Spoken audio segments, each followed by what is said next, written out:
Kita berada di masa Roh Kudus dicurahkan. Itulah sebabnya Anda memiliki pengalaman loteng di Yerusalem.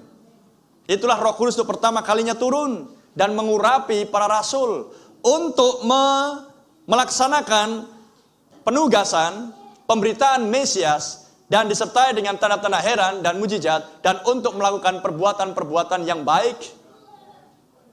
Jadi urapan itu datang, Roh Kudus datang oleh pemberitaan firman. Iman timbul dari pendengaran akan firman Yesus Kristus. Amin. Meterai Allah ada pada seseorang sesudah dia mendengar Injil keselamatan, berita kebenaran tersebut. Terpuji nama Tuhan. Dan lihat Petrus.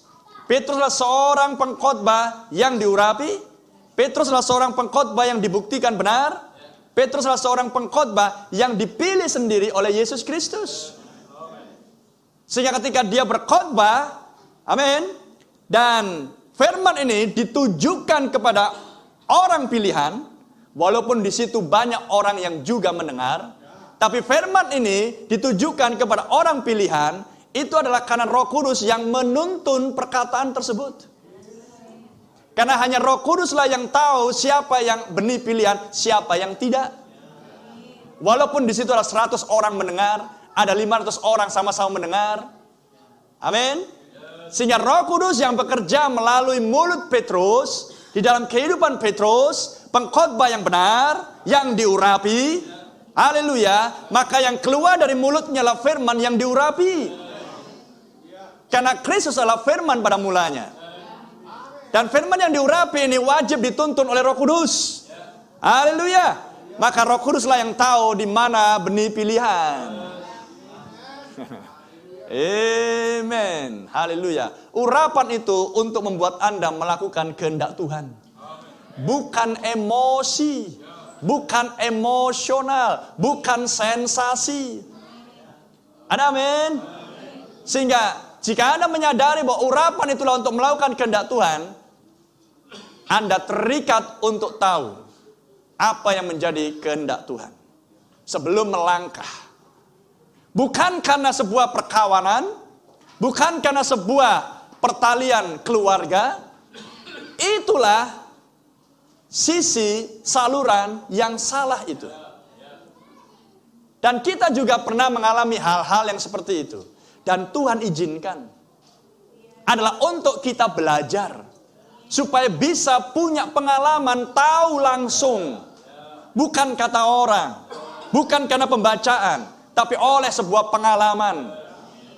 Sehingga Anda belajar bahwa Anda tidak bisa bersandar kepada saluran yang salah. Amin. Dan Anda tidak perlu menjaga perasaan seseorang. Save feeling somebody, bahasa Inggrisnya. Jaga perasaan orang. Nah, amin. Jaga perasaan pengkhotbah. Amin. Aku udah diundang khotbah sama dia, kalau nggak kuundang gimana ya? Contoh.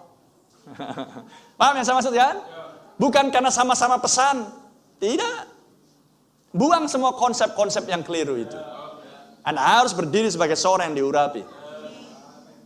Karena seorang yang diurapi tahu apa dan bagaimana.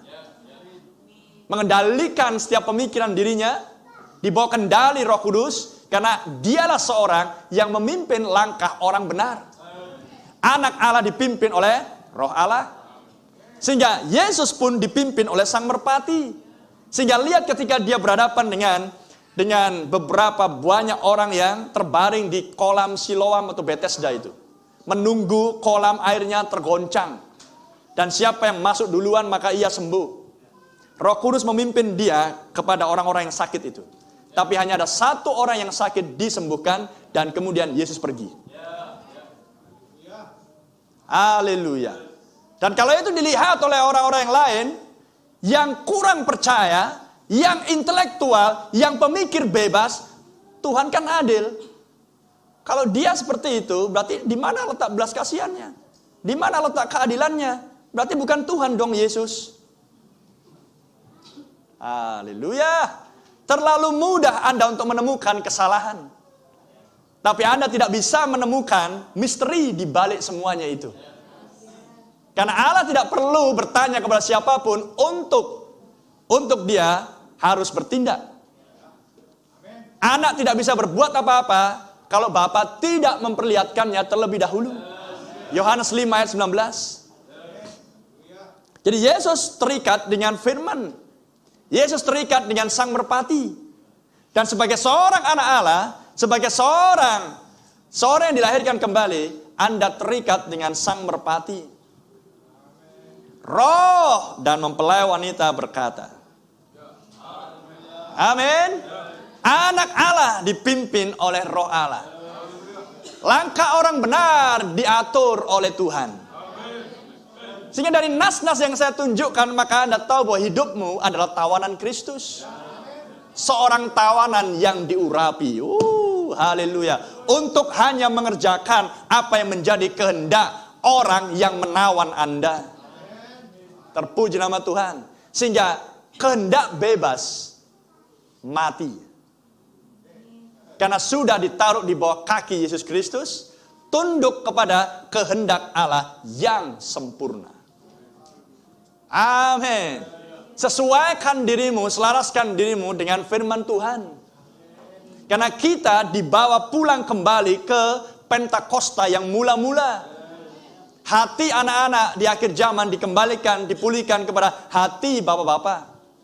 Mereka dulunya adalah orang-orang yang dipimpin oleh merpati Roh Kudus. Dan mereka menuliskan kitab tindakan. Dan di akhir zaman, Kristus di dalam gerejanya yang sejati adalah kelanjutan kitab tindakan. Terpuji nama Tuhan.